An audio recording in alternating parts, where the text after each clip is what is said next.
Aslam friends, welcome back to my YouTube channel. तो चलिए आइए अब हम एक न्यू नावल का पार्ट नंबर 1 स्टार्ट करते हैं। अगर आपको ये नावल अच्छा लगे तो लाइक और शेयर जरूर कर दीजिएगा। तो चलिए वीडियो को स्टार्ट करते हैं।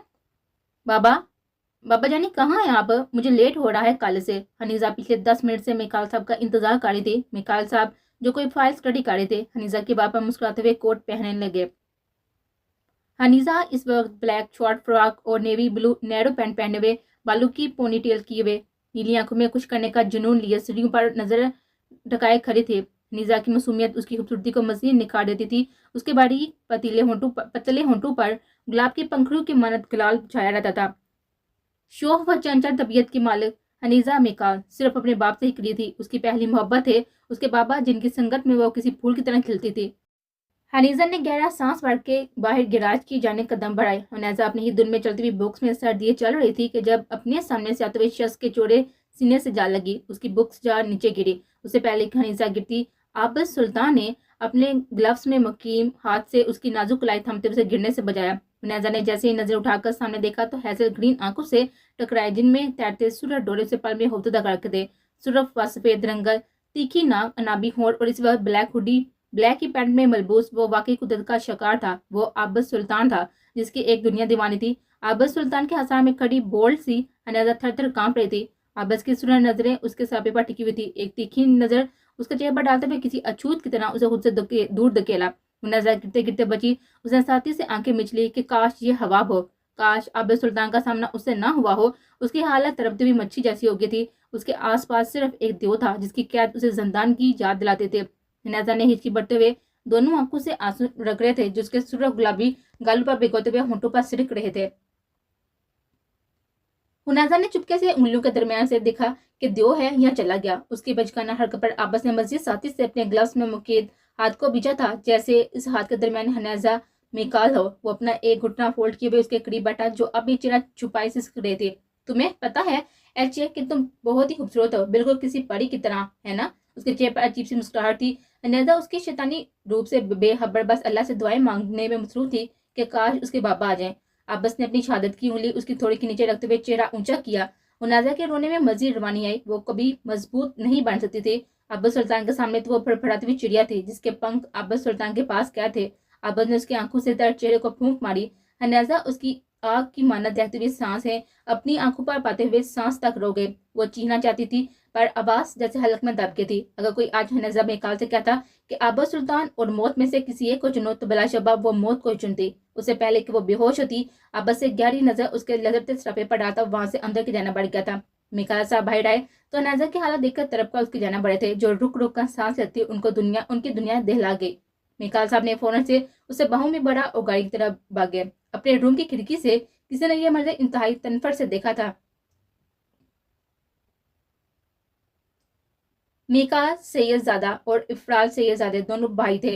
मिकाल साहब की बेगम मिर्जा मनेजा की पैदाइश के वक्त इंतकाल कर चुकी थी, जिसकी सिर्फ एक ही बेटी थी मनेजा, जबकि इफराल साहब की 2 औलादें थी, आबद सुल्तान सैयद और आशद सुल्तान सैयद। दोनों भाई एक दूसरे से बिल्कुल उल्ट थे। एक आग था तो दूसरा पानी। दोनों की खूबसूरती बेमिसाल पाई जाती थी। उनकी वालदा इफत बेगम बहुत नेक खातून थी। हुनैजा की वालदा के इंतकाल के बाद उन्होंने हुनैजा को माँ बनकर पाला। हुनैजा बहुत ही रिजर्व नेचर की मालिक थी। वो सिर्फ अपने बाबा और चची जान से ही बात करती थी, वरना अपने कमरे में बंद रहती। आशर सुल्तान बाप के साथ बिजनेस संभाल रहा था। उसकी नेचर बहुत ही जोली टाइप थी। हुनैजा को तो वो बहुत सब अपनी जिंदगी मानते थे। वो लाडली थे। आशर और मिकाल साहब की उसके बरक्स आबस को हनाजा से सख्त नफरत थी। वो 19 साल की लड़की जिसकी सूरत से भी आबस को नफरत थी, पर वो मासूम बचपन से अब तक इस बात से अनजान थी कि आज तक आबस का रवैया उसके साथ ऐसा है क्यों। मिकाल साहब उसे अपने दोस्त के क्लिनिक ले आए थे। उन्होंने फौरन हनाजा का चेकअप किया और उसे इंजेक्शन दिया। मिकाल साहब जो कब से बेचैनी से बाहर टहल रहे थे, डॉक्टर आकब के बाहर आते ही उनसे मुखातब हुए। आकब, यार क्या हुआ है मेरे बच्चे को, बताओ प्लीज। उसके लहजे में बेचैनी का अंसर नुमाया था। डॉक्टर आकब ने उन्हें रिलैक्स किया और बताया कि हुनैजा सिर्फ स्ट्रेस की वजह से बेहोश हुई है, बाकी सब ठीक है। मिकाल साहब ने उनका शुक्रिया अदा किया और आशर को फोन लगाया। आशर जो अभी ऑफिस के लिए निकल रहा था, ताया जान की कॉल देकर फौरन पिक की, जब दूसरी तरफ उनकी परेशानी से भरपूर आवाज सुनाई दी। बेटा, हनी की तबीयत खराब है, मेरी मीटिंग है, तुम उसे घर ले जाओ। और आशर उनकी बात सुनता हुआ फौरन सारे काम छोड़ता हुआ क्लिनिक पहुंचा, जहाँ मिकाल साहब उसी का इंतजार कर रहे थे। मिकाल साहब मीटिंग के लिए निकले तो आशर बेताबी से अपनी गुड़िया से दोस्त को देखने रूम में आया। जहां अब वो आंखें मसलती उठ बैठी थी, तभी आशा को देखा। हिंजा को एकदम से फिर खौफ ने आन घेरा। उसे आशा में भी आबस दिखाई देने लगा। हिंजा को जो कांपता देखकर आशिम परेशानी से आगे बढ़ता हुआ उसे खुद से लगा गया। किसी कीमती मता की तरह उसके बालों को सहलाता पुरसुकून करने लगा। हिंजा कुछ ही देर में पुरशफकत लम्स महसूस करती हुई आंखें मूंद गई। आशिर उसे बाजू में बढ़ता हुआ गाड़ी में लटाता गाड़ी घर के रास्ते पर डाल गया, ये जाने बगैर कि घर पर कौन सी क़यामत उसका इंतजार कर रही थी। नूरोलैन, आहर कब तुम्हें होश आएगा? लड़की, कब से उठा रही हूँ, तुम्हारे बाबा कब से वेट कर रहे हैं। मुन्ना बेगम नूरोलैन को कितनी देर से जगा रही थी, पर वो थी कि गधे घोड़े बेचकर सो रहे थे। मुन्ना बेगम का सब आहर जवाब देगा। उन्होंने उसके कमरे में कदम रखा, जहाँ पूरा कमरा अंधेरे में डूबा हुआ था। मुन्ना बेगम ने हाथ मारकर लाइट ऑन की तो पूरा कमरा रोशनी में नहा गया। मुन्ना बेगम की नजर जहाज साइड बेड पर पड़ी, जहाँ वो बेढंग से अंदाज में सोती बिल्कुल बच्ची से लग रहे थे।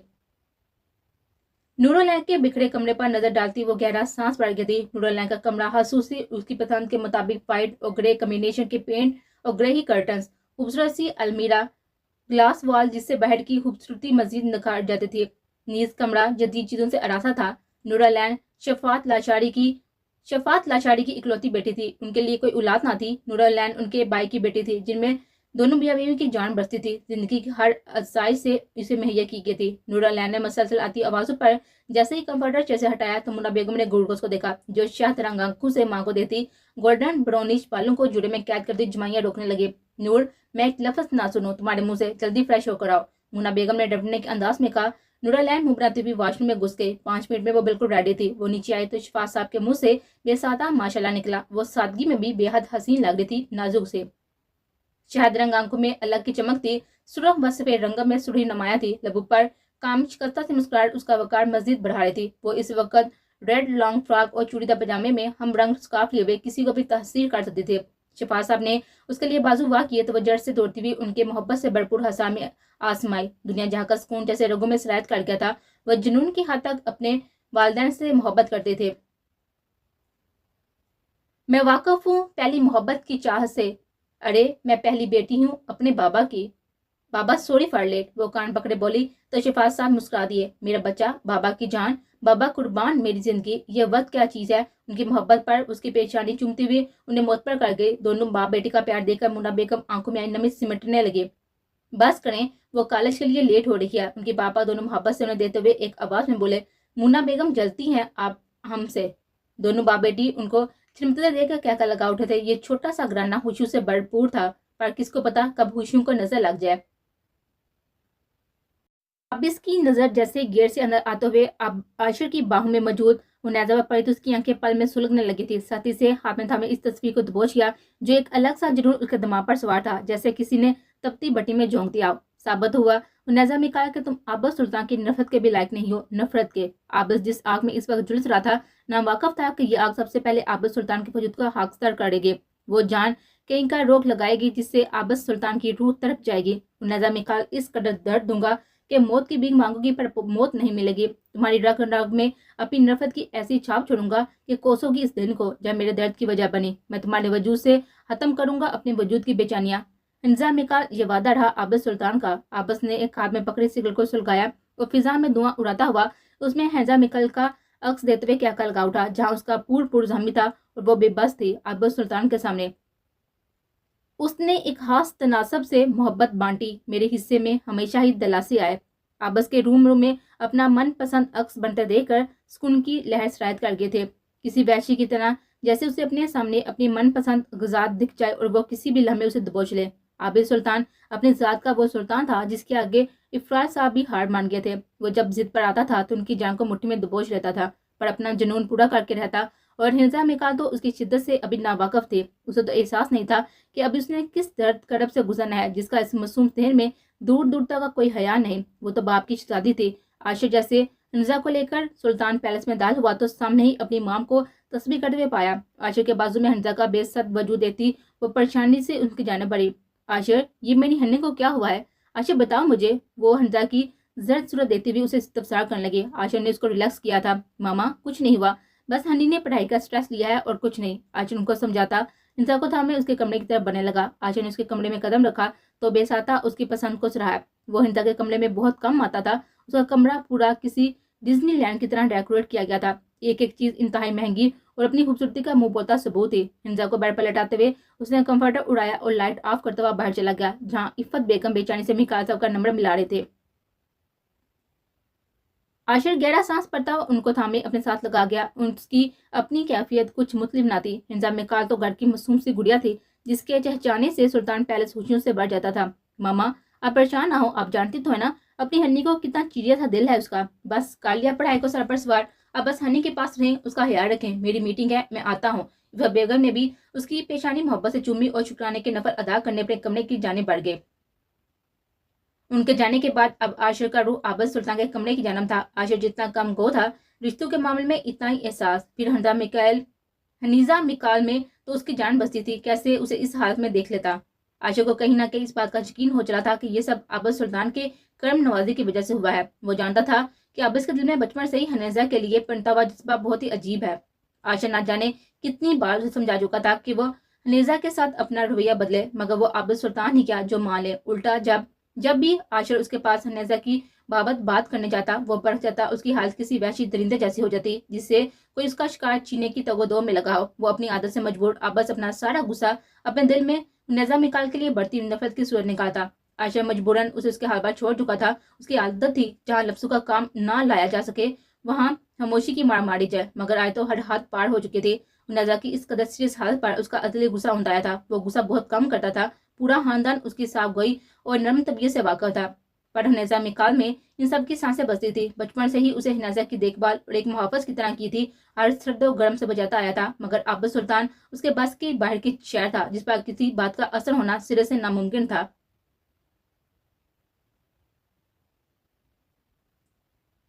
आशिर रूम ना करके अंदर आया तो उसने नागवारी से आबद सुल्तान के जन्म देखा, जो बड़ी मोहवियत से अपने हाथ में फड़फड़ाते हुए बिच्छू को दबोचे अपनी सुर्ख करीन आंखों से मुस्कुराते हुए अपने काम में मशगूल था। वो बड़े अजीब अंदाज में मुस्कुराता एकदम से इस बिच्छू को अपने कांधे पर छोड़ गया था। वो बिच्छू भी शायद अपनी तकलीफ का बदला लेता उसके कांधे को जख्मी कर चुका था, पर दूसरी जानब परवाह किसे थी। आबद, ये क्या बचपना है, कब तक ये जंगलीपन कायम करोगे? हाँ, आखिर क्या चाहती हो तुम? क्यों इस कदर शिद्दत पसंदी आ गई है तुम्हारे अंदर? तुम ऐसे तो ना थे आबद, तुम तो भाई की जान थे। ये जुनूनीपन सुनकर कुछ तबाह करने की चाह आंखों में अनदेखी हुई आग लिबे किसी को हंसतर करने के दर पर हो। आशा गुस्से से उसके सुरख कांधे को देते हुए बोला, जिसके अंदाज में वहशत थी। वो बिच्छू अपना काम करता उसके कांधे को बुटना से नोच चुका था। आचा ने झटके से बिच्छू को उसके कांधे से गिराया और अफसोस से उसे देखने लगा, जो अभी टीटू की तरह मुस्कुरा रहा था, जैसे कोई मजाया बात की जा रही हो। आशा खौफजदा था। उसके अतवारो अंदाज किसी भी तौर पर काबिल कबूल नहीं थे। जी भैया, बताएं किस लिए आपने मेरे रूम में आने की जहमत की है? सब ठीक तो है ना? ओ आई सी, शायद आपकी हनी ने शिकायत लगाई होगी। वैसे है कहाँ, दिखाई नहीं दी। आयशा अपने सद लहजे में आयशा से मुहातब हुआ, उसे बहुत कुछ सोचने पर मजबूर कर गया था। आप बस, तुम्हें तरस नहीं आता इस मासूम पर? आखिर उसकी गलती क्या है? तुम क्यों उसे खौफजदा करते हो? तुम जानते भी हो आज तुम्हारी वजह से वो मौत के मुंह से बामुश्किल बची है। किसी इंसान को इतना बेबस मत करो आबिद सुल्तान कि उसकी मासूम आहें तुम्हें दर दर भटकने पर मजबूर कर दें। आशु से समझाने के से अंदाज में बोला था, पर उसकी बात पूरी होते ही आबिद सुल्तान कहका लगा उठा।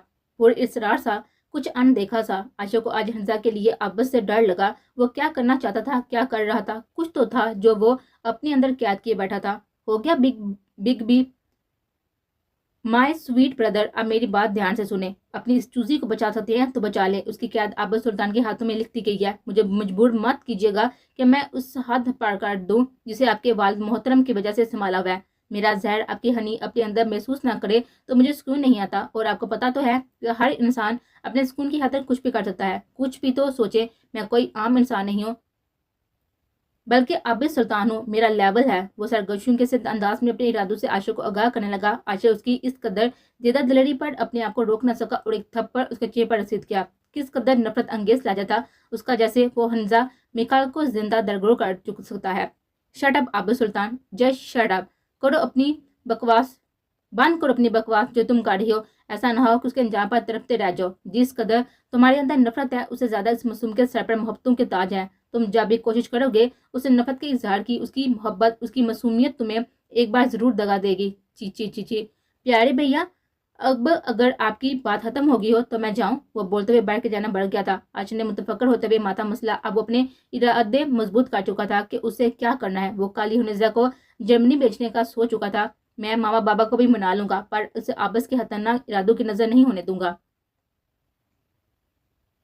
आशिर रैश ड्राइविंग करता हुआ ऑफिस जा रहा था। उसके दिमाग में सिर्फ आपस की बातें चल रही थी कि कैसे इस हद तक वो हिंसा से नफरत कर सकता है। यही बात उसे परेशान कर रही थी। वो जानता था कि आपस की नेचर को वो अपने लिए जितना शफाक था, उससे ज्यादा उसे इन लोगों पर जुनून बाजिया करना पसंद था जो उससे जुड़े हों। आप बस आशिर अपनी ही सोच में डूबा होता, जिसके सामने से आती हुई कार को ना देख सका और दोनों कारों का जबरदस्त तसादम हुआ। आशिर स्टीयरिंग कंट्रोल करता हुआ उससे पहले ही कार दरख्त से टकराई थी।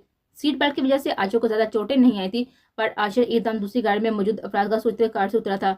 सब लोग वहां पर जमा हो चुके थे। आशिर उनको पीछे हटाता हुआ आगे बढ़ा, जहाँ कोई लड़की नकाब में बेहोश पड़े थे। आशिर ने जल्दी से उसके ड्राइवर को साथ लिए हॉस्पिटल का रुख किया। आज का दिन ही उसके लिए मायूस था। सुबह से कोई ना कोई अनहोनी हो रही थी। आशिर की नजरें अपनी गोद में सर रख के बेहोश लड़की पर थी, जो गुलाबी अबाए में मलबूस गुनहरी मुड़ी हुई पलकें खूबसूरती से किए हुए हजाम में आशिर को खुशगवार हैरत में मुतला कर गई थी। एक अजीब सी कशिश उसे महसूस हुई थी इस लड़की में। अगले 5 मिनट में वो हॉस्पिटल में था। डॉक्टर उसका ट्रीटमेंट कर रहे थे। वो परेशानी के आलम में बाहर चक्कर काट रहा था जब सामने से एक इंतहाई पुरवकार शख्स ड्राइवर के साथ चलता हुआ उसके करीब आन खड़ा हुआ और बेचैनी से उससे पूछने लगा, बेटा क्या हुआ है? कैसी है मेरी नूर? बताओ मुझे कैसे हुआ ये सब? उनकी बात सुनकर आशिर मजीद शर्मिंदा हुआ। यकीनन उस हजाबी लड़की के वालिद है। आशिर ने उनसे माजरत की और उन्हें सारी बात बताई। शफात साहब ने उसके कंधे पर हाथ रखा। बेटा शुक्रिया, आप मेरी बेटी को यहाँ लाए और आपसे दरखास्त है कि बेटा कि जब मेरे दिमाग पुरसकून ना हो तो इस तरह ड्राइविंग नहीं करते। मेरी बेटी अल्लाह के हिफ्ज़ अमान में है, मगर आगे से एहतियात करना। आशिर उनके पुरशफ़क़त लहजे पर मुतासर हुए बिना ना रह सका और तशक्कर से उनसे मिला। सर इंशाल्लाह मैं ख्याल रखूंगा। क्या नाम बताया आपने बेटा? सर मेरा नाम आशिर सुल्तान है। शफात साहब ने नाम सुनते ही पहचान गए थे कि बिजनेस की दुनिया में वो जाना माना नाम था। अभी वो रिटायर ही रहे थे कि जब डॉक्टर बाहर आए और नूर के होश में आने का बताया। शफात साहब ने अपने रब का शुक्रिया अदा किया और जल्दी से रूम की जाना बढ़ गए। आशिर भी बाहर की राय ली। रात 2 बजे का वक्त था जब कोई इंतहाई धीमे कदम से चलता हुआ निज़ा मिका के कमरे में दाखिल हुआ और दरवाजा जड़ से लॉक किया। निज़ा नींद में भी इस जानी पहचानी खुशबू को महसूस करती बेचैन सी हुई थी, पर दवाओं का असर था जो वो बेसुध सोई हुई थी। वो बिना आवाज किए उसके करीब सिरहाने पर आ बैठा और बागोर चांद की चमकती रोशनी में उसका दमकता हुआ चेहरा देखने लगा, जिस पर छाई हुई मासूमियत किसी को भी अपना दीवाना काट सकती थी। आपस ने हाथ नरमी से उसके गालों चेहरे पर आए हुए बालों को पीछे किया। अंदाज में इस कदर नरमी थी कि जैसे वो कोई कांच की गुड़िया थी। उसके लम्सबा वकस मसाई। आशिर ने उसके करीब होते हुए गैर महसूस अंदाज में उसकी नाक से नाक जोड़ते हुए सांसें अपने अंदर उतारी।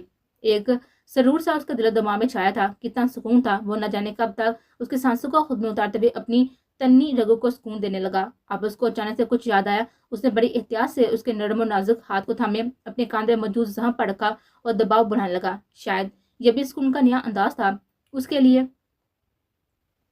हुनैजा का हाथ अपने कांधे पर रखे वो फिर से उसके दुपट्टे को चेहरे पर फैलाए महसूस कुन खुशबू ड्रग्स की तरह खुद में उतारने लगा। तलब को याद रखूंगा, जमाना भूल जाऊंगा, महक को याद रखूंगा, लहू को भूल जाऊंगा, रग रग में उतरूंगा जहर बनकर तेरे, मैं वहशत याद रखूंगा, मोहब्बत भूल जाऊंगा। वो एक धमकता हुआ जनूनी लम्स उसकी पेशानी पर छोड़ता हुआ जैसे आया था वैसे ही वहां से निकलता चला गया।